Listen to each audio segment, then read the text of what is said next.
we're live. And welcome back to Screencast, everyone. I'm your host, Nick Scarpino. This is, of course, Screencast, kind of funny entertainment show where we talk about movies and streaming stuff and all sorts of fun stuff you can watch. You're probably watching this week. Joining me today is the movie bros herself, Joey Noel. Hello. Welcome. And producing and joining the show as well is Kevin, the big dog Coelho. Oh, Kevin's tired. No barking today. No woof woof. Yeah, I'm just tired. I'll do it for him. Kevin, I like that you have it looks like you have one of those stopwatches like coaches have around their wrist. Oh, it's a hair tie. People are. Oh, okay. I thought, did you ever have that when your coach had a tie, like you keep it here and go, like you do the quarter mile? I remember when I was in Catholic school, they used to make us run laps, but we had to run in a corduroy. We had these horrible uniforms, Joe, that were. Did you ever go to Catholic school? Yeah. Either of you? I went to Catholic school through high school. Oh my God. We had these uniforms that could best be described as milk carton shirts. They were so stiff. And they had a collar, and then they made us wear brown corduroy pants. And when I ran, and because I was pretty chubby when I was a kid, I used to run, and it would just go.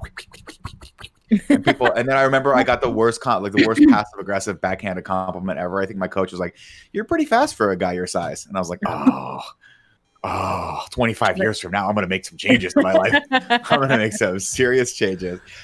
Speaking of people we love very much, that was a terrible segue, but you know what? It's a Thursday, and it's been a long year. I want to give a quick shout out to our Patreon producers, Mohammed, or Mo Squared, Blackjack Raznarak, Al the Predator Tribesman, and Connor Nolan, or Kono, as we are calling him.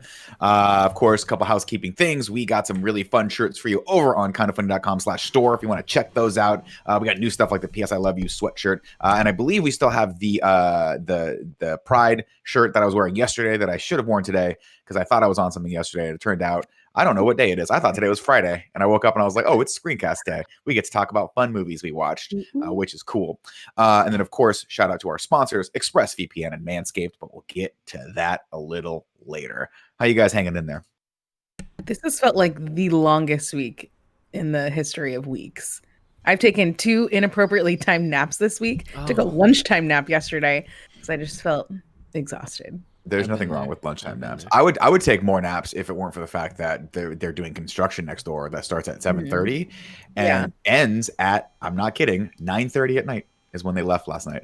9:30. 9:30, and I was like, This is when old Nick Scarpino starts Googling sound laws in San Francisco. I'm like, is this fucking legal? I don't know. I appreciate that. Apparently, you can work on things from 7 a.m. till 10 p.m. in San Francisco legally, and that is unbelievable. Now, to be fair, these guys just want to get this thing done, and I appreciate that. But I am at my wit's end with this apartment that's being built. It has literally been built or being reconstructed next to me for 2 years. I don't know what they're doing in there, and what else could they be building? I don't know. I think they're replacing parts of the floor. They've painted it twice. They're doing new windows. But all I'm saying for this, whoever moves in there, just be aware, because this thing might be a death trap. At any given point, the whole fucking thing might collapse in on you for how much work they've put into that. But this show is not about talking about construction. If it were, me and Kevin could lament on that for, I'm sure, hours at this point. This show is about talking about movies, ladies and gentlemen. We come here each and every week to get together to talk about the latest movie news and also movies we've been watching, and then talk to you guys about your suggestions for cool stuff to watch. And thankfully, a lot of you guys got back to us. You're liking the Nick list of just suggestions of things to watch. So we'll go over that a little later. But top of the news right now, Kevin and Joey. Zach Snyder decided to put out a teaser for the Snyder cut of the Justice League. And I saw it, and here was my first thought, because I'm dumb, and I don't really pay attention to things, and I'm dumb and gullible. Those are the two prize points that make up Nick Scarpino. Okay. I saw this on Twitter, and I thought this was a joke. I was like, this looks like somebody cobbled together this and put some Hans Zimmer music behind it, and because it's such shitty quality. They're like, why would they let him put this out? Like, why would you not put out a 4K version of this trailer as the first teaser you're doing? What is going on with HBO Max? Is anyone running that company? Even the HBO Max splash page at the end, looked shitty. So it must be. But it came from the Zach Snyder account. No, I know, but there must be a better version somewhere, right? I just feel like, obviously people are, if you're watching it on YouTube, people have probably ripped it from Twitter, and they're putting it on their YouTube channels, which of course is then going to take a crappily compressed social media video and put it into more compression on YouTube. Yeah. I'm gonna see if I can find a prettier version of it. So but you no, guys keep talking. Okay, so the trailer, of course, starts off with Wonder Woman in some sort of, I'm assuming, Amazonian cave, looking at cave drawings of Darkseid, or Darkseid, excuse me. They spell it C, but it's Darkseid. Yeah, it is Darkseid. And you're like, that's cool. And meanwhile, we're hearing the voiceover from the end of the Justice League, or from Batman v Superman, right? Where Lex Luthor is like, oh, he's coming. Which is one of those scenes that makes absolutely no sense because there's shit that they had removed from it, right? Well, it's essentially him saying the word is out that Superman is dead. So basically, the guardian of this planet is dead, and so it's open season on humans, and Darkseid is coming. And then I think we see a shot of Darkseid standing on Apokolips, which is his home world, with his cool staff. But it's such shitty quality that it could also be Steppenwolf, or it could just be Michael Ironside. On Twitter, it looks a little bit better. Does it? Yeah, I'm gonna pull it up in a second. God damn it! I'm gonna open up the chat because I'm sure I'm getting all of this wrong. But I don't know. I mean, here's what's so funny about this. People have been so just sort of traumatized by this whole thing that I'm seeing, like, I'm reading comments of people picking up. They're like, "This is the most epic thing imaginable," and I'm like, "Is it epic, or is this just a trailer? Like, you're not gonna Darkseid's not in the movie." We're going to get a flash of him here and there, but we know there's no fucking way at the end of the Zack Snyder Justice League movie, they beat Steppenwolf, and then it goes ding ding round 2, and fucking Darkseid comes in and he's like, let's go. Let's start punching some people, right? There's his little painting. Yeah, it's just a little painting. Yeah, I have no idea. Honestly, I've seen Justice League and I've seen Batman v Superman once, and I honestly couldn't tell you. I remember like nothing. As I was watching that, I was like, and those two movies for me together just kind of blend anyways. But they're very, I mean, they're obviously, one's a direct sequel to the second one, and that the Snyderverse has a very specific style that leaves a lot to the imagination. But it's going to be so interesting to see what this film ends up being, and my level of interest has grown exponentially since seeing this, because I think it's going to be a bunch of scenes that didn't need to be in the first one, that flesh out things that don't, like when you watch Batman v Superman and you watch the extended cut, you're like, cool, you answered a bunch of questions to things that I don't care about. Like, I think it's going to be a bunch of extra stuff that makes this just a jumbled mess, but there also might be a brilliant genius in that when you watch it and you go, this is so bad, or such a jumbled mess, that it creates this extra thing that might be brilliant. I'm just putting that out there. There's a 2% chance of that. There's like maybe a 1% chance of that. But more like a 99% chance this movie is just an utter failure again. And they're going to get so many people to subscribe to this to watch what is going to be a slow motion train wreck. You think it's you don't think someone's just gonna like somehow download it and like all the clips that are added on will be on YouTube? I don't know, because you're talking $30 million. There's going to be a lot of different changes, I imagine. You think so? I think so. I think you're going to get probably maybe. I mean, yeah, I don't know. I don't know. I don't know. That's why I'm so fascinated by this. This is like an unprecedented thing to have happen. I hope he looks cool. Superman or Darkseid? I mean, how can he not look cool? He's a cool looking character. I mean, it looks like from the silhouette we're seeing at the end of this teaser, it looks like he looks like Darkseid. So I don't know. I hope he has the cool like laser eyes that they do in the animated show. Yeah, like, what are they called? The Omega rays or some shit like that? Yeah, Omega rays. That's gonna look dope. It's just so sad to me because, obviously there was I read an article I think last week where it was like Robert Pattinson. I think they were still filming Batman when I think they had to shut down production, so he had to like stay in shape. And he's like, they caught him running on the street, and they're like, he's still training for Batman, which is like, probably that would be my hell. Because as you guys know, my goal in life, I have 2 goals in life. One, to be on the cover of Time magazine with that cool shot where you're looking into the camera and you have the little lights in your iris. Amateur alert lights. In your iris. Exactly, the amateur alert lights. And 2, wow, that's the second time we brought that up on a podcast. And then 2, obviously get paid to get jacked to be a superhero. But then in order to have to stay that jacked for like 6 months while you're filming, that would be my nightmare. There's no way. Sucks. They would catch me. They'd be like, like a pandemic, you can't do anything else. Well, also, it's a pandemic that you don't know when it's going to end. You know what I mean? Like recording, they're planning to start recording soon in LA, right? Again, under I like think super so. strict like conditions. Clothes sets and all Yeah. that kind of stuff. But it's one of those things like, okay, well, we're mid-June. Like, in the start of March, no one knew that it would be mid-June. You know what I No. mean? And it's just like, man, that sucks. Hey, you have to stay fit for an unknown amount of time because at any point they could be like, all right, we can start filming, so we need to start now. You know? Yeah, so you have to stay jacked. Yeah. And Now, you I have don't to know like how- I make don't know up how- for lost time. So it's not like you have any leeway and like, oh, I need 2 more weeks to Right. get back or Get back in. 3 weeks or 6 weeks, whatever. To be fair though, I don't, from the pictures of what it looks like, I haven't seen him. We haven't seen that Ben Affleck picture yet, like we saw from Batman v Superman, where it was like they teased out images of him doing pull-ups with a fucking 45-pound weight hanging off of his waist. That was a good picture. So I don't know how much steroids Robert Pattinson needed to jack into himself to get. I don't know how big he got for this. It doesn't look like he got that big, but still. You would jump immediately to steroids, right? If they're For like, Affleck? oh, hey, no, for like, Oh, for you. me. Yeah, if Oh, they're yeah. like, oh, Oh, hey, we want you to yes. be in this movie. You're gonna play the short Wolverine. You know, like the If Wolverine. they were like, Wolverine. dude, we're doing Logan too, but we're doing it the way he should do it, which is he's supposed to be short Right. and kind of surly Yeah, and a hair little all over charming, the place. a little dashing, you know what I mean? And He's if not. I got He's word, kind of ugly. just a little sexy, you know what I mean? If I got word from my agent that there were even consider like someone brought my name up in a meeting somewhere in the building, I would immediately start doing Bullshit. like the kind of You would steroids you give to bulls to make them fucking twice the size. Like I would do like the I think you would like wait the to steroids the you get to absolute last minute to be like, I actually have this role, and then you would spend maybe 3 months freaking out and dieting, basically like just not eating at all.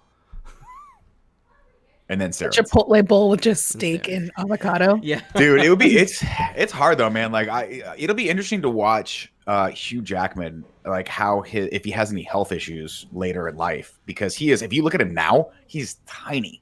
Because he is like, fuck that, I am not deadlifting anymore. He's like, I'm staying nimble and skinny for Broadway because daddy's gonna sing and dance and he's no longer gonna be stabbing people with his adamantium claws. He's And I too gotta hand it to tall, him. You know what I mean? Because it's funny because like Schwarzenegger, obviously, it came out, you know, he had heart attacks and he had all sorts of heart problems. And I don't think he's ever explicitly said it's because of the steroid use. At one point, he talked about it being a cholesterol issue because he used to eat a lot of eggs and all that stuff because to keep the protein on, to keep all the muscle on him. But no one ever talks about like the long-term effects of how steroids and TRT and all of these like quote performance enhancing drugs fuck up your endocrine system and all of your organs and like enlarge your heart and make all these things happen. But so hopefully Hugh Jackman lives a long, healthy life, but I would not be surprised if one day he's walking down the street, his heart just explodes out of his chest like a xenomorph.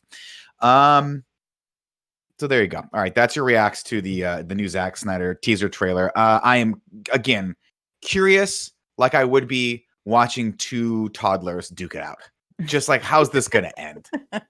And I have a feeling it's going to end the same way that would end, which is both of them crying on the ground while their dad's just like, our kids are not tough anymore. This generation is just, they're just not tough anymore. Next news story, ladies and gentlemen, is Tenet, the new Christopher Nolan movie, has been delayed 2 more weeks. Not much of a news story here, though, as they're trying to figure out a good place to put this. Obviously, they're playing that game of when will people want to go back to theaters? And to me, punting it from July 17th to July 31st seems like it's still very soon for a major tentpole movie to come out. What do you guys think? 2 weeks does Absolutely. not seem like enough. No. But like this is such an interesting one because like Christopher Nolan has been, I feel like, so adamant to like, no, we're gonna make this the first big movie to come out once all this COVID stuff stopped, and it's just like, dude, read the room. Like, people don't want to go to the movie theaters. You know what I mean? Like, yeah, they might be open, but it still doesn't mean you're gonna have the numbers, and that's a shame because this movie looks cool. It looks so cool, and you know, the more I see of it, the more I don't want to see any more of it. The more I just want to go in, because I feel like Christopher Nolan movies, aside from his Dark Knight trilogy, are always best when you know a little less about them. And like, you know, I've been wanting to go back and watch Inception again. I've been wanting to go back and watch Interstellar again. All of his movies that aren't based on Batman. I mean, again, this is no disrespect to the Dark Knight trilogy. I think it's the best trilogy out there. But his other movies are so unique and so cool that I just want to see this fucking movie. Wait, you think it's the best trilogy ever? I think it's one of the best trilogies. Okay. Yeah, I agree. It is definitely one movies. of the best trilogies. Yeah, I don't know if it's the best. I mean, I'm not here to render final word on that. Back to the Future is the best trilogy ever. That's a fact. Man, it's up there. It's up there. Not Godfather? I mean, here's the deal. Godfather. Well, Godfather's great, but then you always have Godfather 3, where Great. Sofia Coppola just completely ruins that movie, No. and Andy Garcia plays an Italian, and I'm just against that. Also, cousins make out with each other, and you're like, this is not the Italian way. We all know this. 19 years. Hey, 18 now. 18 and a half. But no, what was I going to say? No, I honestly think that, and this is 100% no bullshit, and so that you know it's bullshit. The best trilogy, jury's still out on Bill and Ted's. Once the new Bill and Ted comes out, that might be the best trilogy of movies ever made. Don't you not like Bogus? I like Bogus. Oh, okay. Because I really like Bogus. Oh no, like it's. I remember not liking Bogus when I saw it because it was so dark.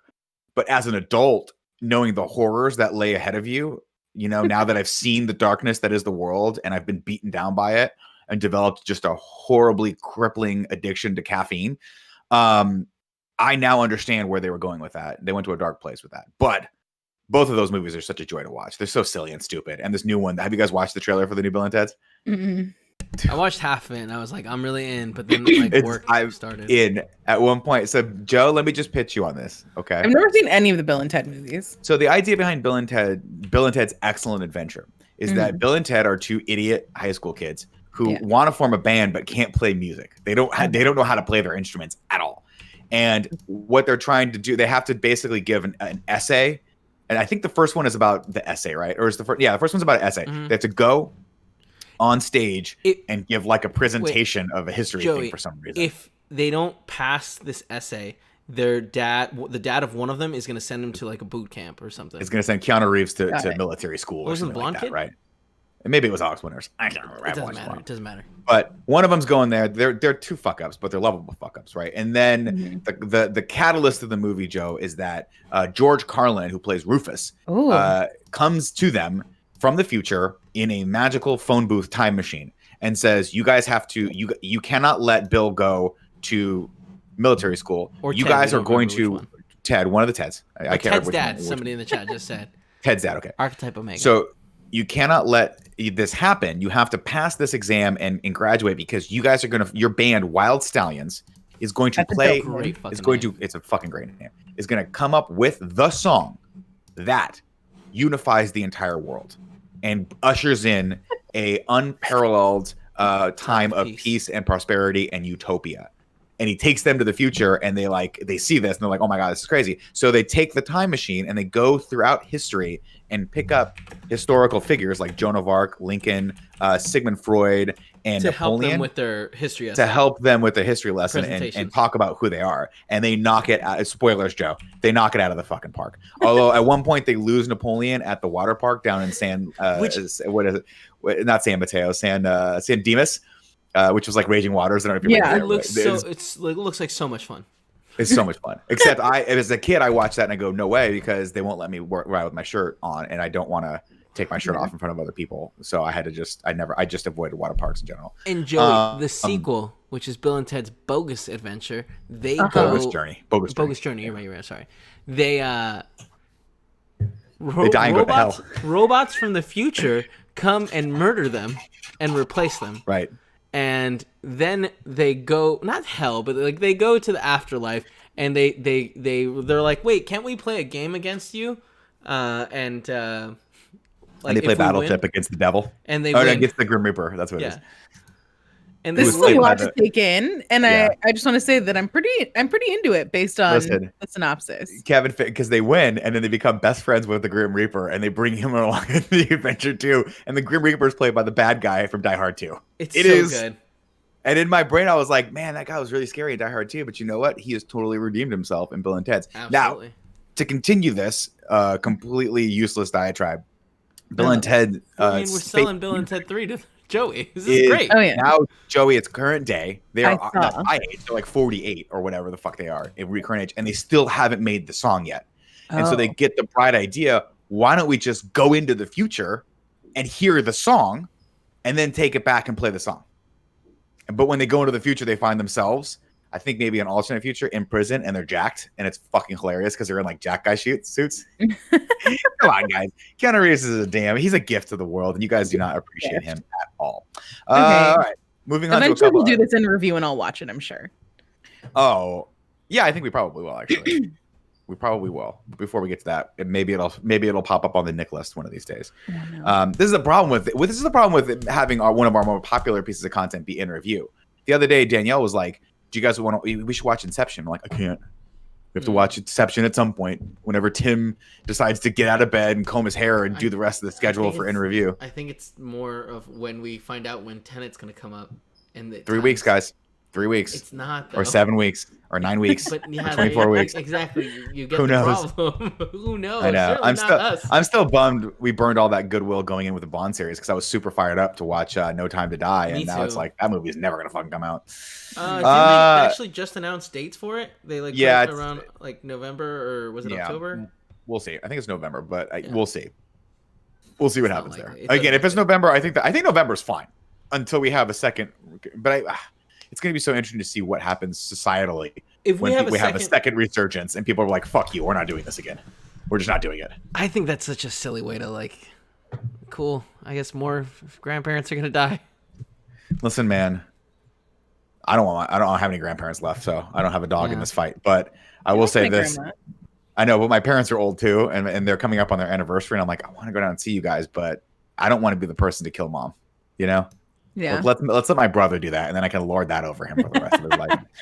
That would affect him a lot. That would affect him a lot. My brother would. That would destroy him. But I would. At some point, we'd get beyond it, and then we'd be able to make a joke about it. Yeah, I don't think that you'll ever hit that point. But you would probably make the joke before you got to that point. Well, brothers, Joe, you don't have a brother, but we are assholes to each other. Kevin will vouch for this. He's got a brother, and we can fuck with each other. All right, a couple more news stories. Just quickly touching on these. There's an Animorphs movie in the works. Are you guys at all excited about this? I guess Joey is. I mean, in the sense that I loved Animorphs as a kid. Will I watch it now? Probably not. You know who's going to be really excited about it? Cool Greg. Okay.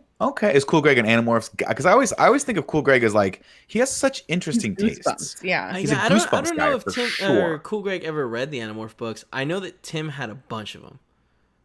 Do you know about the thing we always?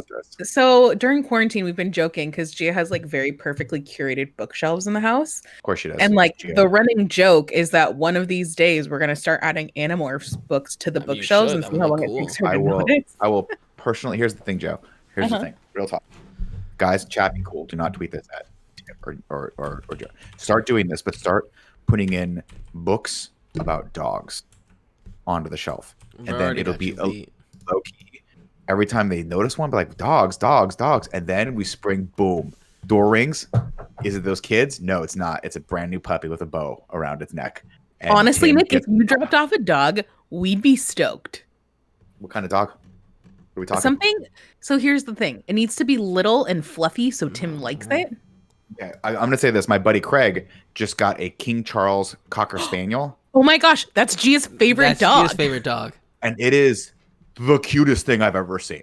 And it's so the most hilarious dog for my buddy Craig to get because I was like, that is not the dog I think you would get. No, I feel like that dog matches him big perfectly. Anime eyes and the really floppy ears. Can you hit him up and see if it has a brother? Keep going. What's that? Yeah, can you hit him up and see if it has a brother or sister? I can see. Yeah. Oh, speaking of dogs, my brother got a new dog as well. Oh. And I'm not even lying when I say this. The name is Joey. It's Joey. Oh. And I was like, huh. He likes these like mix of poodles. It's like a poodle, but like a longer one. So that's it's like this, it's like it stands maybe 2 feet off the ground, and it's a poodle, but it's a poodle. And then he does the thing where he cuts it down so its body's short, but it just has a big old boofy haircut on top. Yeah. He likes them. I don't know. That's what he and his wife love. I could take it or leave it. I think they're cute dogs, but I like dogs that reflect me more, which like a Boston Terrier that snores, farts, and has really short hair and gets super fat super quick and then doesn't want to move. That's like my kind of dog. So I'm more there, but to each their own, I guess. Animorphs movie, cool. Well, we'll check in with Cool Greg next week and see what his hype level is for that, if I remember. And then lastly, real quick, is this the new dog? What's that? You guys can't see my screen. It doesn't matter. Can't see your screen.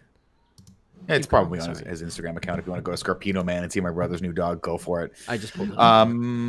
Last up, cinema industry losing lots of money. Nothing here, but this comes from Variety, one of the leaders of the actual cinema. When I say cinema, I mean like the theaters. They're set to lose about $20 to $30 billion for 2020, which is that's a lot. A lot of The article talks about how they in 2019 racked in $45 billion. So you are losing more than 75% of your revenue. That's cataclysmic. I mean, I feel like that makes perfect sense. Oh, for sure. The movie theaters are going to be closed for about 75% of the year, right? Yeah, it's unfortunate. So that's just what's. And what sucks is the numbers of how much they make is disproportional. So it's not like it makes the same amount of money throughout the year, right? Because you got the summer blockbuster like movies that like you get way more tickets for, and it's just like it sucks. For sure, the June, July, August, September months are like, I think the story even says that they were like, this could not have happened during a worse time, because these are the months where everyone's hot. Kids are out of school. Everyone wants to go to a nice air conditioned theater and just screw around and throw coke at each other and just the soda, not that. That's not cocaine, the drug. What kind of movies are you watching, Kevin? So yeah, it's unfortunate, but we all knew this was coming, and hopefully a lot of these studios can recoup a little bit of expenses by releasing movies like one I'm going to talk about a little later on demand for $20. But before we get to that, ladies and gentlemen, let me take a break and tell you about our amazing sponsors. The first of which is ExpressVPN. Okay, so we all know how ExpressVPN protects your privacy and security online, right? But here's something you might not know. You can also use ExpressVPN to unlock movies and shows that are only available in other countries. Now, you've heard us talking about how much we love The Last Dance, which was a 30 for 30 documentary that's on Netflix in other countries, but not here. And if you don't have ESPN, ExpressVPN is your best friend. That's a lot of rhyming. But you know what? ExpressVPN, you can have that. You can take that into your copy and put it down on the next thing. You can use that to watch The Last Dance. Highly recommend you do this. This series is amazing. But if you can't get it in the States, you are missing out on arguably one of the best sports documentary series of all time. Use ExpressVPN. Get that. You can. It's very, very easy. Now that so many of us are stuck at home, it's only a matter of time until you run out of stuff to watch on Netflix. So this week, go over and check out The Last Dance. It's so simple to do. Just fire up ExpressVPN app, change the location to the UK, refresh Netflix, and boom, you got it. You can see Jordan in all of his glory. See, ExpressVPN hides your IP address and lets you control where you want sites to think you're located. You can choose from almost 100 different countries. So just think about all the Netflix libraries you can go through. And there's nothing more fun I like than when you travel to another country and see stuff pop up on your Netflix queue and go, man, there's so much more out there in the world. And now you don't have to go anywhere to do that. I never have to leave my house again. Thank you, ExpressVPN. You love anime? Use ExpressVPN to access Japanese Netflix and be spirited away. I like what they did there. But it's not just Netflix. ExpressVPN works with any streaming service like Hulu, BBC iPlayer, YouTube, you name it, it's got it. There are hundreds of VPNs out there. But the reason we like ExpressVPN to watch shows is that it's ridiculously fast. There's never any buffering or lag, and you can stream in HD, no problem. ExpressVPN is also compatible with all of your devices. Phones, media consoles, smart TVs, and more, so you can watch what you want on a personal device or on the big screen wherever you want. If you visit my special link right now, and I like that I have a special link, at expressvpn.com/morning, you can get an extra 3 months of ExpressVPN for free. Support the show, watch what you want, and protect yourself with ExpressVPN at expressvpn.com/morning. Next up, ladies and gentlemen, we have Manscaped, and we're going to be talking about the Weed Whacker. And every time I read these Manscaped ads, I get excited because there's something in there that makes me giggle, and I have to say it because this is what the sponsor wants us to say, even though it's talking about our nether regions. Listen up, fellas, because we have a new Manscaped product alert. Manscaped just released the Weed Whacker nose and ear hair trimmer. Take a look in the mirror, and I guarantee you'll see hair sticking out of those holes. It's time to end. They said that, Kevin, not me. They said the holes. It's time to keep your ears and nose hair looking as nice as your cleanly shaved pubes. Now, you'll never see my pube, ladies and gentlemen, because Kevin keeps telling me that it's illegal to show on Twitch or just in general. Can't do it. But I am excited for this. I've asked him to reach out to them. I want one of these things. I'm going to get one of these things too, because there's nothing I hate more, Kevin, than when the hair is tickles. You know what I mean? You got a little tickle, and then you're out in public and you're doing the thing, and people are like, "Are you picking your nose?" You're like, "No, it's a nose hair." And then you pull it, and you go, ugh, and your eyes start watering. And people go, "What's wrong with you? What's wrong with you?" And then they call the police, and you get taken to jail. Here's the thing: man. I've been using my Leatherman to do this for many years, but like, I'm gonna be honest, it's real painful because it grabs like 3 or 4 hairs, and it just like that's not. I know I shouldn't be doing it that way. And I'm happy there's a practical solution that we can all enjoy now. I'm tired of living like a freaking caveman right now. I want one of these ASAP. Manscaped is forever changing the grooming game with their Weed Whacker. This nose and ear hair trimmer provides proprietary skin-safe technology, which helps prevent nicks, snags, and tugs in those delicate holes.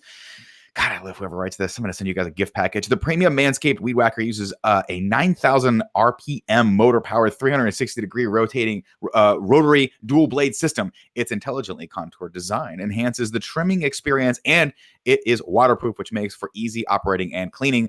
The only nose hair trimmer on the market with a powerful and rechargeable lithium-ion battery that lasts up to 90 days of use. Have you ever pulled your nose hair out with your fingers? That might hurt worse than nicking your balls. They're equal in my brain, but neither of them are pleasurable experiences, truth be told. Manscaped is making whacking your weeds a time to look forward to, delivering maximum confidence while providing hygiene. Yes, you will get a replaceable blade every 3 months to keep your weed whacking time clean and enjoyable. Look, fellas, 79% of partners polled admitting that long nose hair is a major turnoff.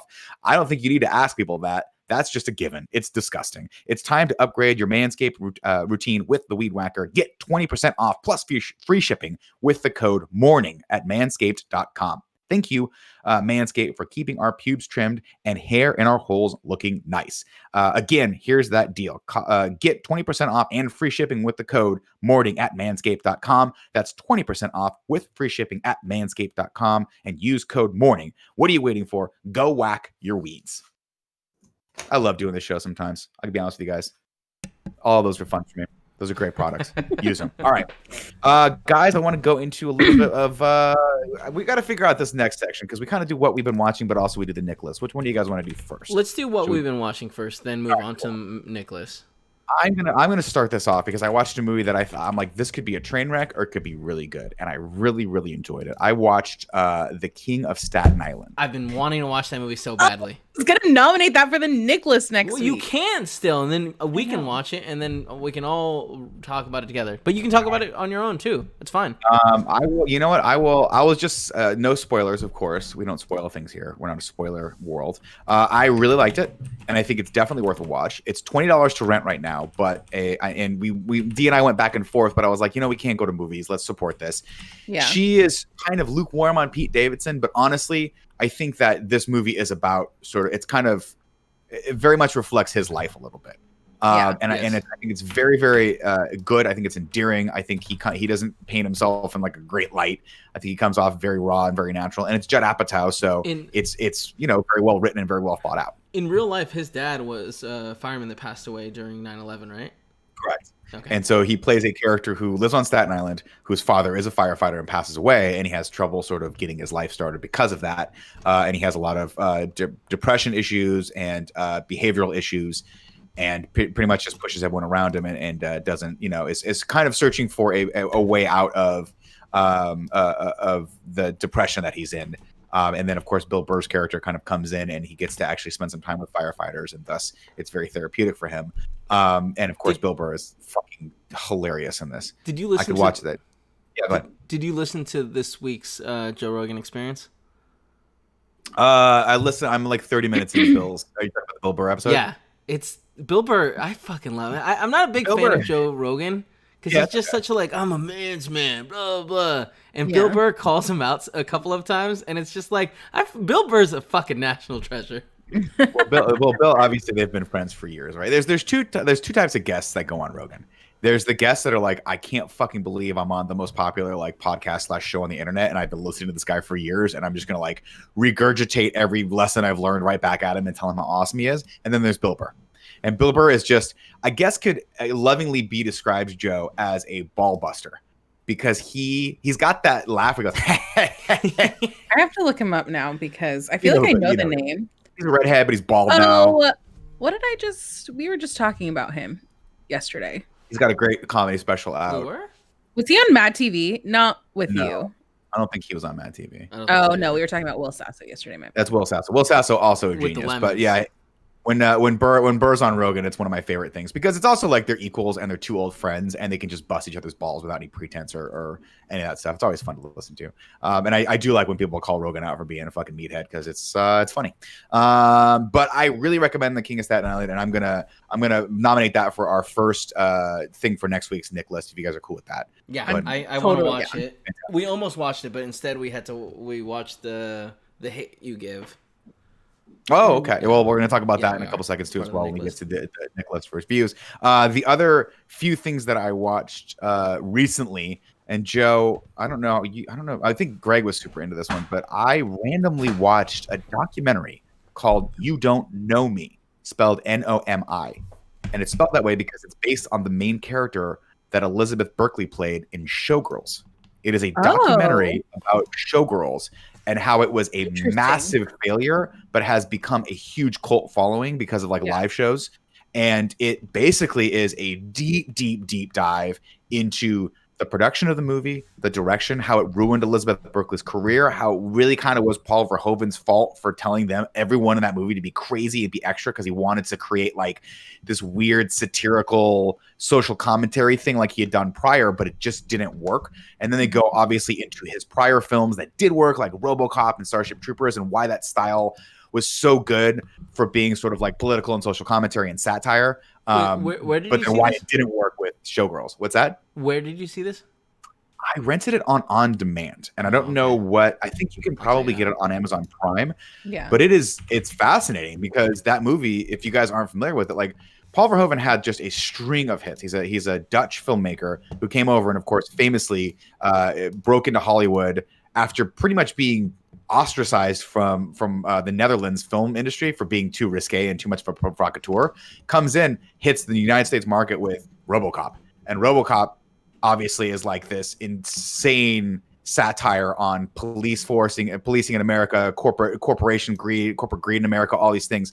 And then he does that. And then, of course, he does Total Recall, which is phenomenal. And then he does Basic Instinct, which is an instant classic and crazy and, a noir, sexually charged thriller. And then he decides to do Showgirls, and it is the biggest piece of shit you'll ever watch in your entire life. It's so hard to get through. There's a lot of nudity. I remember young Kevin Coelho. It certainly was not hard for me to get through it. You know what I mean? Well, it's interesting because we watched it originally. It was Joe. Famously, it was It's the highest grossing NC-17 movie ever by a wide margin. And he pushed for it to be NC-17 so he could push the limits of what we had seen as in America on screen as far as sexuality and violence and all these things are concerned. But it just misses the mark so spectacularly that it comes almost full circle back around into being this weirdly genius cult classic that if you watch it from the perspective of it being a Twin Peaks style movie, where he's sort of satirizing these archetypes of characters, it almost works, but it's still fucking bananas. It is just bananas when you watch this movie. And poor Elizabeth Berkley, who if you know who she is, right? Oh, She's Jessie from this is her first big role in a movie. And of course she took it because Paul Verhoeven. But she also wasn't she wanted to break away from the connotations that she had before with her she's this good girl and young and definitely she wanted to break into cinema and try to be an A-list Hollywood star and not be the Disney girl, the Saved by the Bell good girl. And to be fair, this would have been an amazing role for it if the direction of it wasn't so unbelievably out of the stratosphere. And it's sad because when I first watched the movie, I was like, wow, Elizabeth Berkley is a terrible actor. But then in 2015, Paul Verhoeven went on record being listen, everything that happened in that movie came out of me. I told them take after take to keep ramping it up and keep being crazy because the character of Nomi, he was I wanted her to be bipolar. I wanted her to be a drug abuser. I wanted her to be a little out of her mind. And I wanted the whole story to be a little out of its mind, but it just does not work. But man, and it's so funny because a lot of the nudity you watch, you're this is just not. None of this is sexy. A lot of this is just weird and comes out of nowhere, and it's super unnecessary. There's awkward sex scenes that really awkward sex scenes that.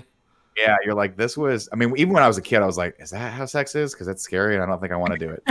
I recommend watching it. My wife actually wanted to watch it because when she was growing up, she used to dance in LA, not that kind of dancing, but she used to be a professional dancer, and she used to watch it with her friends because she knew people that were in the movie, and she was like, "Oh, this is hilarious." But then she was like, "At no point did I ever think this was a good movie." Yeah. So it's a very fascinating documentary. I highly recommend it. What have you guys been watching? Kevin? Come back to me. I forgot. Okay. Joker. I've watched two things. Started watching Trial by Media on Netflix. Oh, It came how out, is like, that? at the beginning of quarantine-ish. It's super interesting. I've only watched the first episode, which I've heard is the best one. But it is just interesting to see.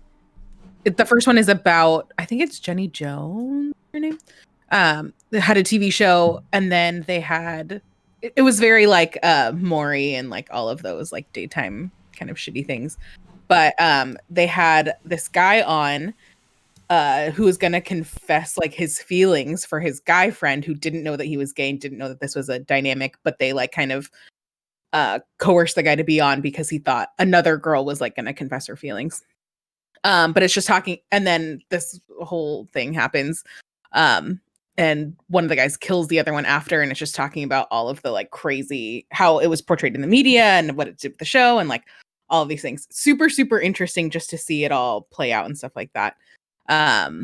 But it's I was like, oh, this is kind of like a heavy TV show to be watching right now in the I've been saying I've been it's already kind of heavy, so purposely staying away from a lot of those shows too. And it was one of those things where, like, obviously, like with the current social things happening in society right now, anything that's like the media is behind the scenes twisting people's shit. I'm like, I don't want to fucking watch that. It's too hard, man. It's too real. Then I switched to the new season of Queer Eye because I was like, this is something that I can appreciate and really internalize right now, of just something a little bit more lighthearted and happy. So yeah, it's actually really interesting. They have some like cool people on. I just finished one where it's like an 18-year-old girl who moved to Washington, D.C. and she's like not a lobbyist, but she's like, she wants to change the world and talk about global warming and stuff like that. So they have this whole house of like 17 kids that have moved to Washington, D.C. to meet with people and to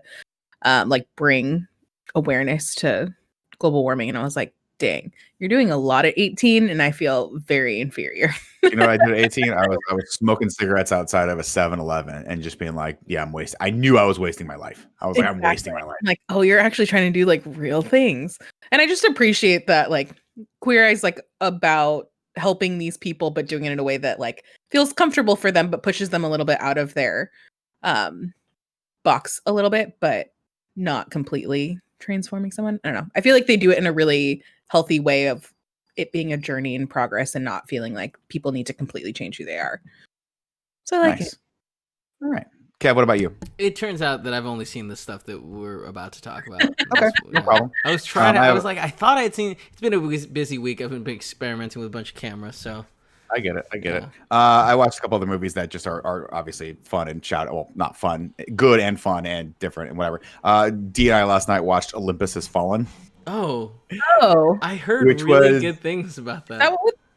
It's Die Hard in the White House, and it actually is hilariously fun. It's on Netflix right now. It's Gerard Butler. It's not the series though, right? No, this is the series. So White House Down is the Channing Tatum, Jamie Foxx movie. That's the exact same movie. Got it. Okay. This one is Olympus Has Fallen, which is Gerard Butler.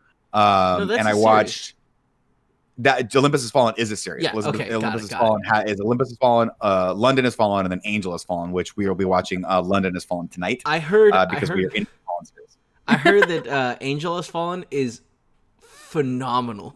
I've heard very good things about it. Like, it stands out. Is this the one where they're in the forest? Because I feel like I tried to get Kevin to watch a screener of it, but we hadn't seen the other one. So yeah. That's exactly what happened. This is and the forest scene is where like the president gets attacked by a bunch of drones, and then they figure out that the drones are being sent by the guy that is like the main character in this. So now the government is chasing him. Yeah, Gerard. I just say this: Gerard Butler, national treasure. I'm glad we have him here in America. A lot older than he looks on the camera, though. Unfortunately, I also watched another Gerard Butler movie last week called Den of Thieves, which was him and the dude from season 2 of The Wire, and not a good movie. Kind of interesting at first, but then it's done so poorly, like it's edited so poorly together. The story, I'm like, wait, what the fuck? This makes no sense. So I watched that. I watched The Martian again, which I haven't seen since I think theaters, and I fucking love that movie. Of course, that's the Matt Damon movie where he gets stranded on Mars. It's on demand. I think it's on FX right now with commercials. You can fast forward through the commercials if you have Comcast. And then I watched Platoon on HBO. Platoon, the classic. And if you've never seen Platoon and you are in a good mood, don't watch it, because it is a very, very, very, very realistic portrayal of the Vietnam War, done by, of course, the famous director Oliver Stone, who I didn't realize was a Vietnam veteran, and made this movie when he wrote this movie when he came back from Vietnam, because he was so disturbed by how war movies were portrayed in film and how they glorified war that he was like, that is not what war is. I just came back from a war. It is the most horrifying thing anyone could go through. I need to show that. And by the end of Platoon, I'm not saying you get a full picture of what that is, but it was enough for me to watch when I was a kid, that and Full Metal Jacket, that I'm like, I hope I never have to go to a war, because this looks like hell. It just looks like hell on earth. And the cast of Platoon is amazing. It's got like John C. McGinley, it's got Tom Berenger, it's got Johnny Depp's in it, Forrest Whitaker's in it, Keith David's in it. All these phenomenal actors when they were very, very young, just starting out, are in this movie. And I mean, even them, they said it was like the worst experience of their life because Oliver Stone put them through hell, and you see that on film. But it ends up being a phenomenal movie. All right, the VHS cover for Platoon, I always thought looked so cool, because it's the word platoon and the two. But it's the dog tags those. Yeah, and then it's the dude with his hands up. Was it Charlie Sheen? No, that was Willem Dafoe. Willem Dafoe's character Elias. The movie is obviously, it's a depiction of Charlie Sheen's character going to Vietnam for the first time, and it kind of chronicles his first week, and then cuts to later when he's been in the bush for a long time and is much more cynical than he was. But it also has to do with this platoon where there are two main sergeants. One is a sergeant played by Willem Dafoe, who plays his character Elias, who is this more like free-spirited hippier sergeant who doesn't believe in the violence that needs to be done by some of the other people to actually win this war. And then Tom Berenger's character plays Barnes, who is this fucking psychotic, like, we have to kill everyone because it's either kill or be killed, and he's the one that goes in and slaughters villages. And so the idea is that this Charlie Sheen character, who is this kind of dumb kid, has these two sergeants that are kind of fighting for his soul. One is like, hey, you can't fight violence with violence. We need to go win the hearts and minds of these other Vietnamese people so we can actually do something good in this country. And then, of course, Barnes' character is just this, like, we have to just burn everything down. We're going to fucking kill everyone. And we have, like, basically any means necessary is justified in war. And so you see that really played out because that was the experience that Oliver Stone had. And it's very, very beautifully done. It's beautifully shot, and it's just horrific. And if you like that kind of movie, if you want to see that kind of experience, that and Full Metal Jacket, which is the Stanley Kubrick classic, are just unbelievably good. Very, very impactful films. Okay, speaking of Charlie Sheen had a heart attack during the filming of this, right? No, I believe Martin Sheen had a heart attack during the filming of Apocalypse Now, which was his Vietnam War, which is based off of Joseph Conrad's Heart of Darkness, right, where his character has to go into the deep of the bush to find the Kurtz character, who is this random, I think, a captain who has gone AWOL and is now living amongst the people in this bush, and is fucking crazy. The craziest part of that is they who do they hire to? They got Marlon Brando, and they were like, "Oh my god, this is great. We're gonna get Marlon Brando," and he showed up like 100 pounds overweight, and they're like, "Dude, you're supposed to be a fucking Vietnam captain living in the bush. Wild. You're supposed to be like you're emaciatedly skinny because you're dying of like malaria, and you've gone crazy." But he shows up like he had to change the role. Oh my gosh. What a crazy motherfucker. Just a quick note that I thought was funny, or not funny, but interesting for the trivia of Platoon, is that cover image, which I never realized is based on a real image that was a Pulitzer Prize winning image from a Vietnam photographer, that is a soldier literally like reaching up into the sky after the whole thing around him has been like napalmed. It's really intense. Again, there's a lot of really, really deep shit in Platoon. I highly recommend it, but just do not fucking watch it at midnight like I did, because you will have nightmares. You will have very much nightmares. All right, let's get to the Nick list, ladies and gentlemen. If you're not familiar with what this is, if you're just watching the show and you've watched 50 minutes of us talk about movies and you're like, I'm in. The Nick list is a new thing we're doing as of a couple weeks ago, where we just pick 3 fun movies that all of us are interested in watching, in no specific genre or anything like that. And we're going to quickly talk about them, review them without any spoilers. Of course, we're going to give you guys an opportunity, if you back us on Patreon, to go over and recommend some movies. And a lot of you have recommended actually the same movie, which I think is pretty interesting and telling. Next week, of course, we're putting The King of Staten Island on there. This week, we're going to talk about Ad Astra, Long Shot, and The Hate You Give. Let's start with Ad Astra. What did you guys think? I don't think the movie itself is great, but they're like, just the story kind of seems, the pacing of it is shitty. But I think the visuals are awesome. The sound design is really cool with a bunch of the space shots, and I love the way that space is portrayed in this like near future world where all of a sudden the commercialization of it. Exactly. They land at a spaceport and it's like, oh, this looks like an airport. Oh, look at these giant neon signs. Like that I thought was so cool. Yeah. I like how they do the sort of like, I like how they flirt with the idea of people who are on Mars being like this weird, disenchanted, kind of fucked up environment or like civilization where they're like, we've been here, we work here, it's horrible, it's red. And like you feel that when you land, we're like, this is a depressing place. And like the idea, I think that one of the reasons I liked it was because it's deep sci-fi, and it's deep in the way of like 2001: A Space Odyssey, and you can tell they definitely watched that movie and were like, this is our inspiration for Ad Astra. But I always love movies that try to at least imbue a little bit of real science in the science fiction. And I think the space travel specifically of like how long it took him to get to places, launching all of these things, and I thought was really, really cool. And then ultimately the message of the film was something that I had not seen before in a sci-fi movie. And not to necessarily spoil stuff, but what I really responded well to was that the whole point of the movie is that Brad Pitt plays this astronaut whose father is this historic astronaut that went farther out with the team than anyone's ever gone out to look for extraterrestrial life. And then weird shit starts happening. But the idea that they flirt with thematically is it important to find extraterrestrial life, or is it important to value the life on Earth? How do we strike that balance of the sacrifices we have to make to go out there and make contact versus obviously you have, that's the bigger story, but you have the story of a father who's left his son and left his son forever without a father. And so what do you value more, your work and the science and what it can mean to humanity, or the humanity that's around us right now? And I really responded. I thought that was a really, really well done message, done by 2 amazing actors who are played by Brad Pitt and Tommy Lee Jones. And a shout out to Natasha, what's her name? Leone, who's just a random scene in the movie. And I read a piece of trivia on that she lives in the same building as the director, and they were having dinner one night, and he's like, hey, you want to be in this movie that I'm doing tomorrow? And she was like, sure. Just did that one scene. That. Joe, what'd you think? So I'm not like a huge sci-fi person in general.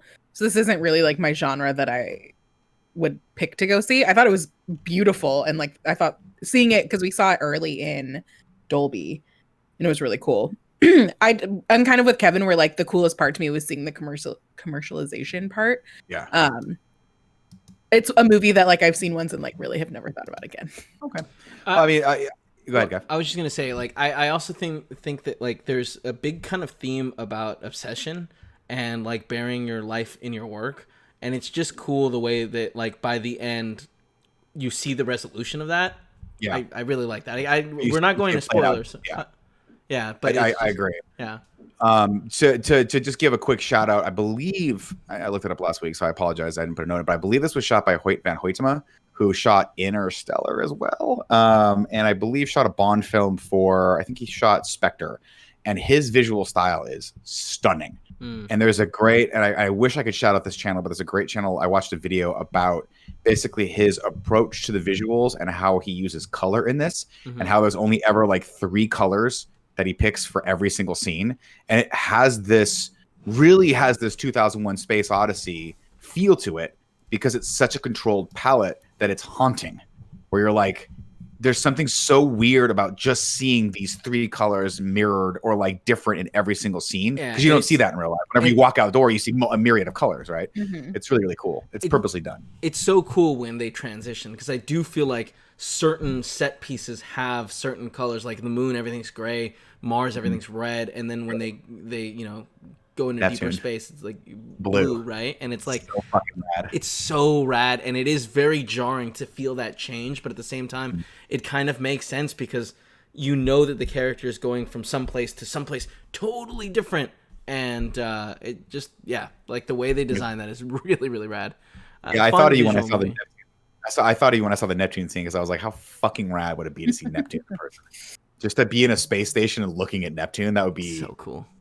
dope.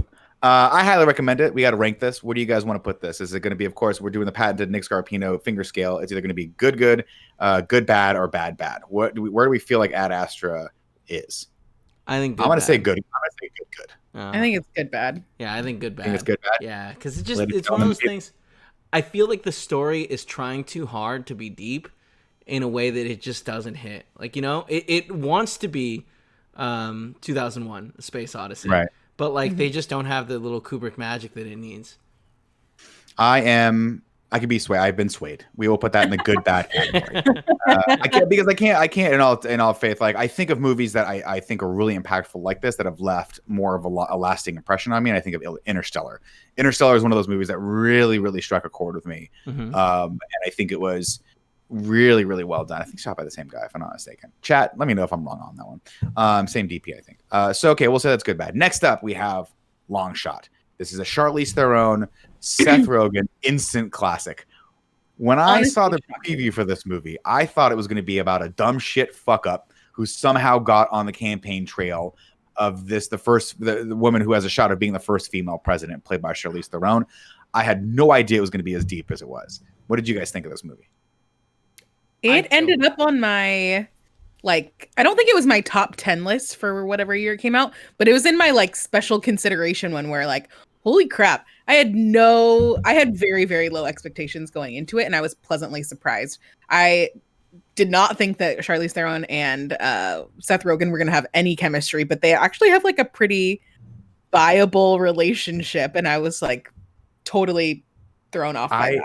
I will give that 100%. And this is no disrespect to Seth Rogen, but Seth Rogen plays Seth Rogen in everything he does. Yeah. Charlize Theron somehow managed to find the chemistry in that, and it works on a weirdly nerdy way that I legitimately believe that a woman of her caliber would actually be with him. But I think, again, the reason why it works was because instead of writing that character like the lovable fool, right, like the Lloyd from Dumb and Dumber, they wrote him as an intelligent, principled character whose principles were actually maybe getting in the way of his happiness.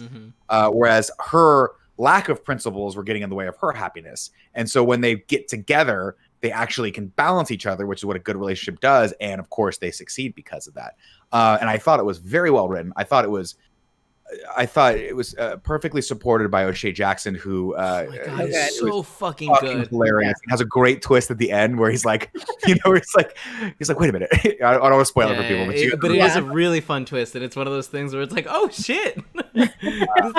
She's good. I think that I forget the actress's name, but she's from Frankie and Grace. She plays one of the daughters. She played the campaign manager. She's fucking funny as hell. Really good.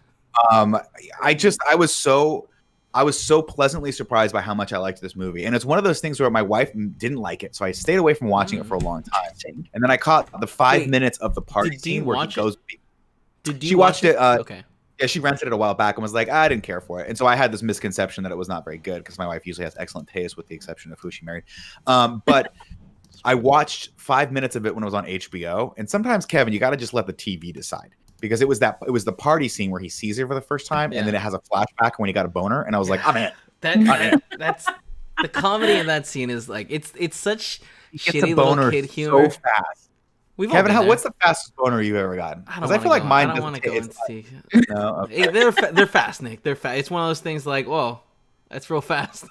Mine aren't fast, man. Mine like an old sneaky man. It's got to sneak up on you and just hug you. Jesus. In a way that's non-threatening, but also not fun. So real quick, I think that we should also mention where this is streaming. If anyone has HBO Max or HBO Go or HBO Now, this is available there. It also is streaming on WWE Network. What? Cool. Isn't that weird? Or is it Worldwide Wrestling? Is that WWE, right? Yeah. WWE, yeah. Are you sure it's not WE Network? The Wii Network? No, man. It's definitely the wrestling logo here. I mean, you're tired, so I don't know if you've seen two W's in your brain because you need more sleep. No, it's where it's streaming. The rest Cool of the beans. network. What do we think of long The chat shot? is immediately says it's not on WWE Network. All right, well, I guess this thing is broken, okay? It's definitely on HBO, which is where I watch it. And I think Ad Astra is also on HBO. I believe if I'm so. not mistaken. Mm-hmm. And definitely, I think even though we've rated it good, bad, we should watch that. So what do we want to rank long shot? I'm going to actually say this craziness. I think it's good.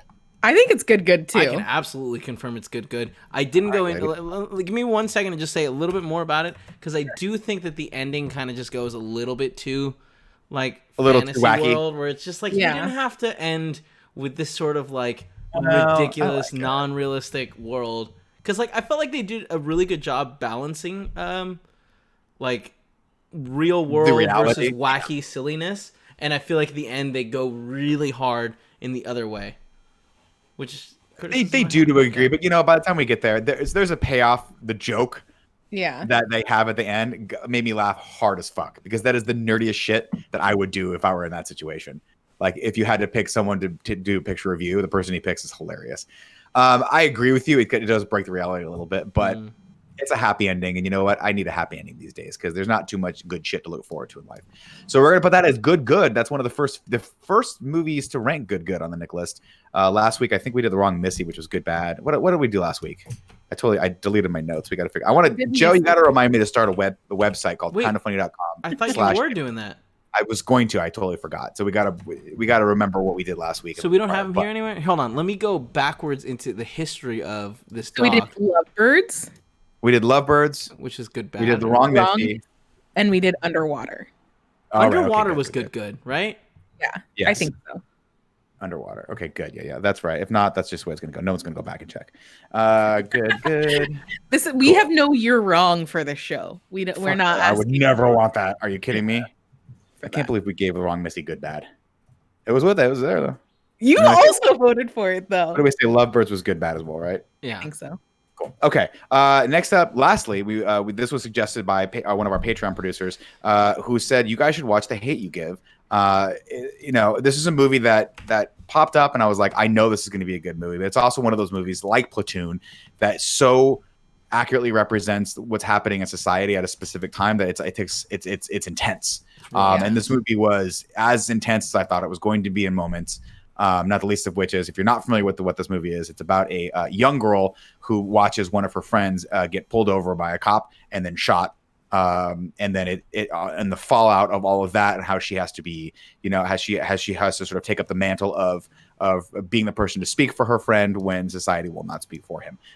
Also, this one is available for free on a lot of streaming services. Yes, on Vudu, as part of the and the studio, I believe, put it out because of Black Lives Matter, and it was awesome that they did, and it's awesome that we got a chance to watch this for a good reason, because I really enjoyed this movie. Yeah, I thought this movie was really powerful and did a really good job showing like multiple sides of stuff.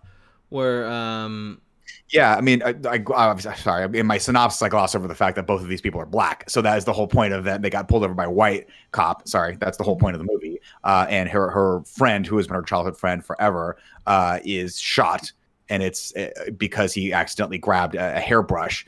And then they talk about that. But to Kevin's point, one of the things that I was not expecting in the movie is that they do managed to find an organic way of having both sides of the discussion. And I think they did a really smart job where they cast Common, who is her sort of uncle, who also took over as sort of a dad role for her when her father went to prison, as a cop. And so they have that conversation of like, you don't understand how hard it is to be a cop also. So we do have to take that into account when we have these hard conversations about whether or not police acted inappropriately or illegally. And I think, she has her friends that she mirrors. And I think they did such a good job with the writing of the story, because she in and of herself doesn't know who she is, because she's stuck in between these two worlds of this rich school that her mom's sending her to, where she is her and her brother are the only black students. And then of course she has to go home where her whole neighborhood is black, and it is a completely different socioeconomic level. And so she doesn't quite fit in there, but she also doesn't quite fit in with her privileged peers, and so she doesn't know who she is. And of course, when this thing happens, she finds her identity and who she's supposed to be. And I just thought it was a really, really, really well told story. My only criticism of it, and I know why they did this, but I really wish it wasn't PG-13. I think that there's moments in this that they could have and should have gone harder, that they could have dipped into other movies of its like Boys in the Hood, which was a really impactful movie for me to watch when I was a kid because it was rated R, because John Singleton didn't want to pull any punches. And I unfortunately feel like this movie has a tendency to dip into the PG-13-ness of it, where it's not. Well, it's based on like a YA novel, so that's why. And I get it, and I think it was written for a younger generation to have those conversations and give you that perspective. And I do think like I was actually pleasantly surprised and very much engaged by the fact that it showed both sides. It talks about, and it doesn't show it in both sides and like, oh, okay, the people who are coming to the cops or talking about the police in good light are like white supremacists. No, it's just people who are like, this is our perspective on this, and then we get her perspective on it, and somewhere in the middle you walk out with a very thought-provoking film. Yeah, there's a couple like interesting things that happen where it's like I really liked when the private school that she's going to is going like basically being like, we're taking the day off to go protest, but you really get the sense that like they don't understand or care. They're more excited that they get to take the day off because like I've seen that happen before, like in schools growing up, where it's like you guys aren't like doing this for the message. You guys are just doing this because you see an opportunity. And I'd never seen that portrayed in a movie before. So that was really cool. And that's a criticism, by the way, we've seen that, again, this is something that's so super impactful for today, right? We're seeing that criticism come out when like major celebrities are marching in protests or releasing videos in support of Black Lives Matter, but they're doing it in a way where you're like, are you supporting Black Lives Matter, or are you trying to paint yourself as some sort of weird ally and get more followers? And they're getting eaten alive.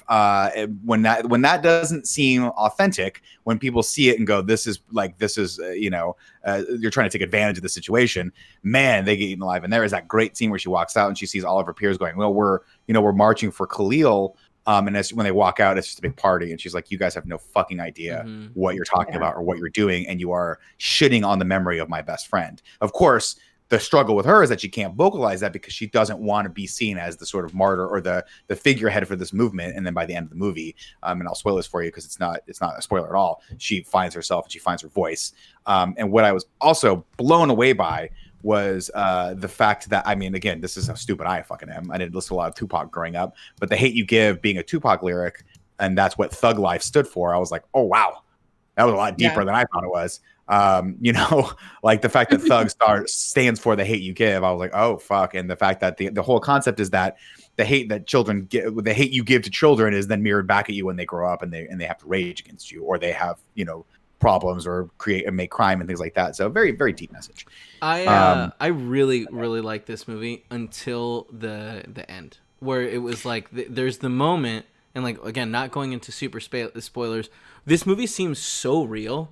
Like it starts in like the parents are giving these 10, 9 and 5-year-old the conversation of like, hey, this is how you need to handle yourself around a police officer. And it's like that, like watching that conversation is really powerful. And I feel like the last 10 minutes, maybe the last 8 minutes of this movie kind of goes from being super realistic to it's a happy ending, And it's just like, that's unfortunate. This is a problem that I had, and I think that's because of the PG-13ness. Yeah, I think so too. A little toward the end, you get that the young adult, like everything has to end well. It's very similar to when I watched. It has a similar vibe, and this was my criticism when I watched Green Book, where I was like, oh, this is a movie about racism in the South in the 60s, but it has a happy ending.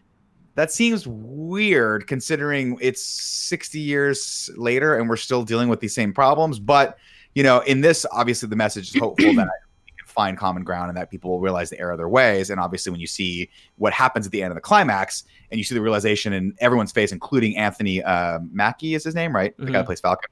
Yeah. Who, so weird to see him in this kind of role compared to Marvel. I was like, dude, I can't deal with him. I thought he nailed it. I thought he did He's such good, a good job. but it's just an internal thing of like, no, I like you. Part of me wishes, and I wonder if they had this. I bet it was Anthony Mackie's choice, because I bet they were like, you could be the dad. You could be the dad character, and if they could have flipped those roles, and I think it would have worked. Because the dad, I like the dad.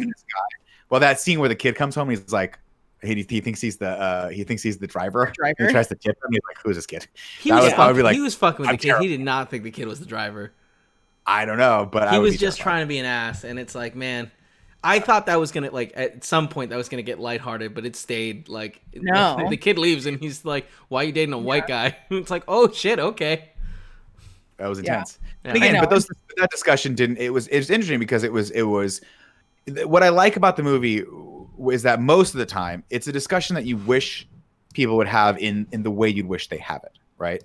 Unlike most of the discussions that are happening on Twitter or Facebook, where people are just raging at each other and shooting, just spilling out sort of these preconditioned statements that they have.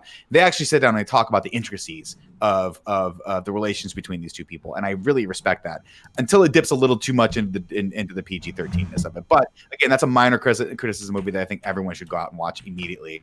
Again, like Kevin pointed out earlier, it's free on a lot of platforms, and rightfully so.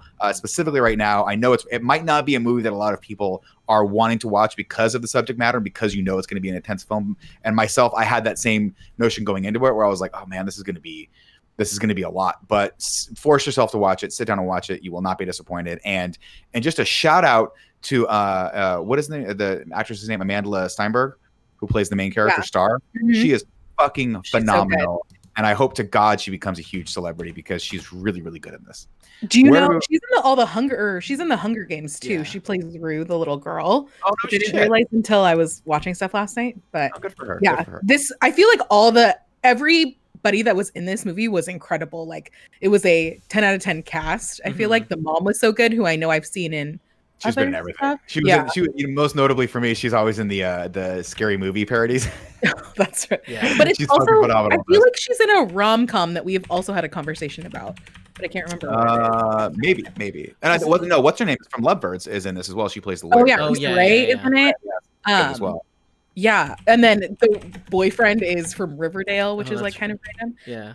I thought that kid was the only kid that I was like, this kid is too CW for me. I wish they had cast someone. Who's the girl, her like friend girl, the blonde? Yeah, one, but I feel like she I feel like that character should be CW.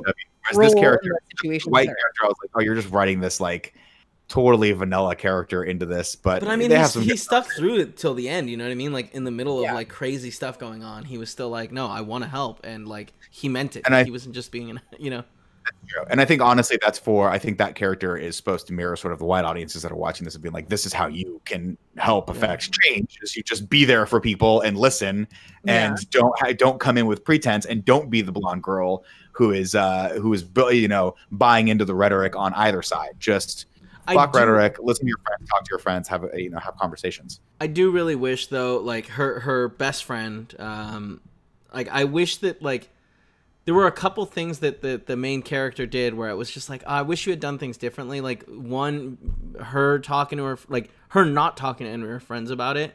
I understand why she was doing it, but I just kind of felt like, I feel like she could have helped her friend learn and understand stuff. And instead, her friend is getting news from media sources that like are trying to like be more systemically, or go with the system.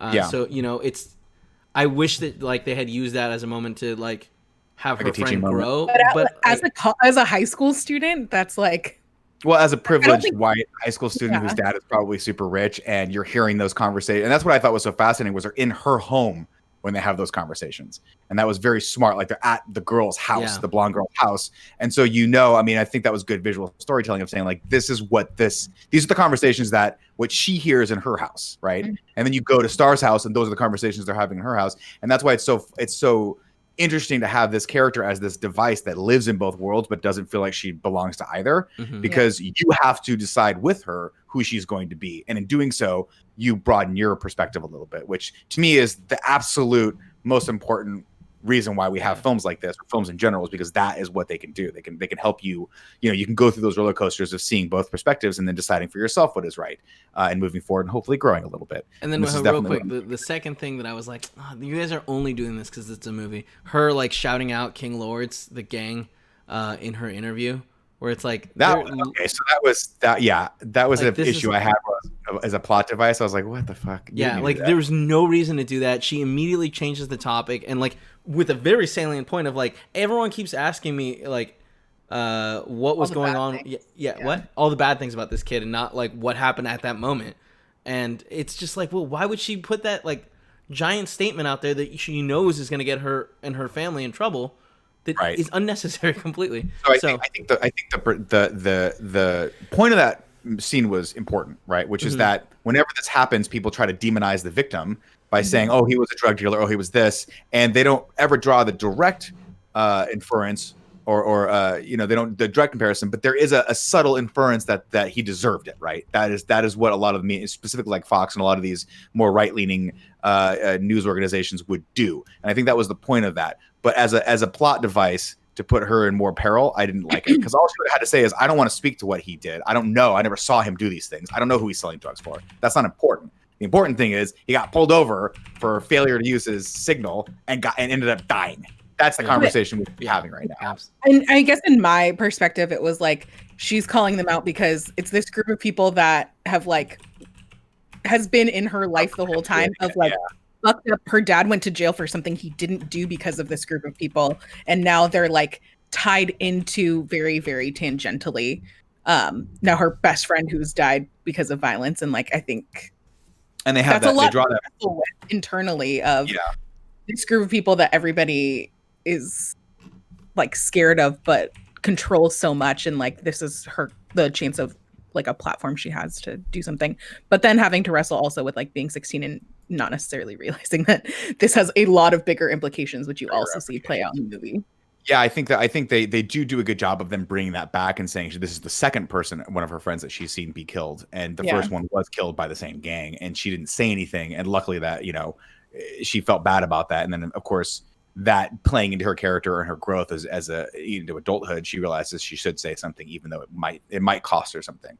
It was interesting to see those ties into like her family life of like the connection with the dad and this half brother and stuff like that of like, man, all of this is so just entangled and messy. Very, very good. Of course, we're talking about people in the chat that are just joining. We're talking about The Hate You Give. Definitely go watch it. It's free on a lot of platforms. And I'm just going to say right now, of course, in my book, this is a good movie. Yeah, it's definitely good. Yeah. Oh, yeah. 100%. Yeah, its weaknesses are overshadowed completely by the moments of really, really intense, like, real storytelling. I can forgive some minor plot devices that they had to throw in there because I think eventually that we got payoff for those that really backed the theme and sort of the message of the movie. And so I agree with Kev. Definitely a good movie. All right. We're at the point of the show. We're almost done, ladies and gentlemen. We have to figure out 2 more movies to watch. Actually, I think we have to figure out 2 more movies to watch next week. We don't have a set number. Yeah, we don't have a set number. For sure, we should watch The King of Staten Island because I think it's a really fun film. So let's put that on the list. I'm going to read through a couple of submissions from people over on patreon.com/kindoffunny. You guys have written in some of your suggestions, and I think I'm going to read some of these and we can potentially both for here, or we can just watch The King of Staten Island next week and go from there. First off, we've got Jeremy Z said, for the Nick list, I recommend Castaway on the Moon. It's a rather unusual Korean film. If you're not able to watch foreign films, then my movie for this list is Mandy.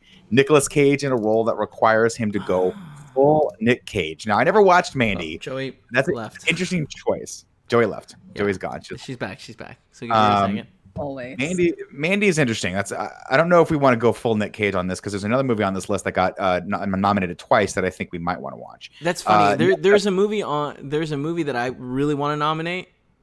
And is it Nick Cage? Yeah, it's Nick Cage, and it's similar. Is it the color one? Color Out of Space.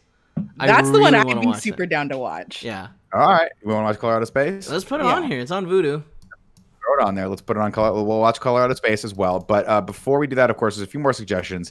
Let's see. Carlos Malia says, I think you guys should watch Layer Cake, Matthew Vaughn's first movie, a great British crime film with a great cast and generally considered the movie that got Daniel Craig the Bond role. It's sadly not available to stream. You can rent on Prime for $3. I just watched Layer Cake again like a month ago. What a fucking fun film. What a great movie. Have you guys seen it? No. It is Matthew Vaughn, who did, of course, Kingsman as of late, and then also did X-Men First Class. He's a great filmmaker, really, really fun, makes stylish, obviously like Kingsman. But Layer Cake was the movie that broke him, and it's Daniel Craig's one of his breakout roles.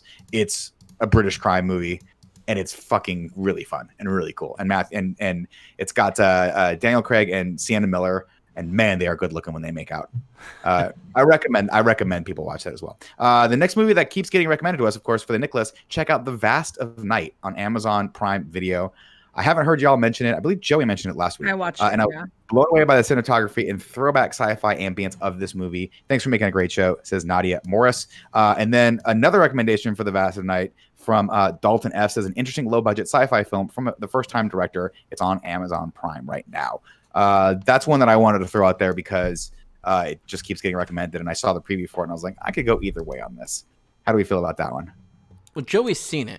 It's easy for me to say, like, sure, at it, because I've already seen it. Is it worth watching? And Is it worth talking about? I feel like I said last week that I want you guys both to watch it because it's sci-fi, and I know that that's way more your guys' stuff than mine. I'm down for that. Because I feel like I am the dissenting opinion of everybody else seems to really like it. Mm-hmm. One more suggestion that keeps getting suggested to us. Ignacio Rojas says, A Silent Voice. It's a story about a high schooler that used to bully a deaf girl who used to be in his class, and years later becomes an outcast due to his past. All along, he's about to commit suicide, but before doing so, he tries to make things right with the girl he used to bully. He goes on to say a little bit more about it, but it's also been recommended to us by Matt Von Felt, who says, what up, Screencast? I'm writing to recommend in a few weeks the Nicholas movie, A Silent Voice as well. It's a bit of a hard sell because it's anime, but it has the benefit of being on Netflix. It's got a great dub, and it's a movie I'm betting most of you haven't already seen. So that's one that keeps kind of popping up from people recommending. I wouldn't mind watching that as well. But I don't think we should watch 4 because it's hard. It's a lot, yeah. I say we save A Silent Voice for another week. Okay, let's save that for another week. Next week we'll watch The King of Staten Island, and we will watch. Were we sure about Mandy? We want Mandy? No, not Mandy. Color Out of Space. Color Out of Space and The Vast of Night. Dope. Okay.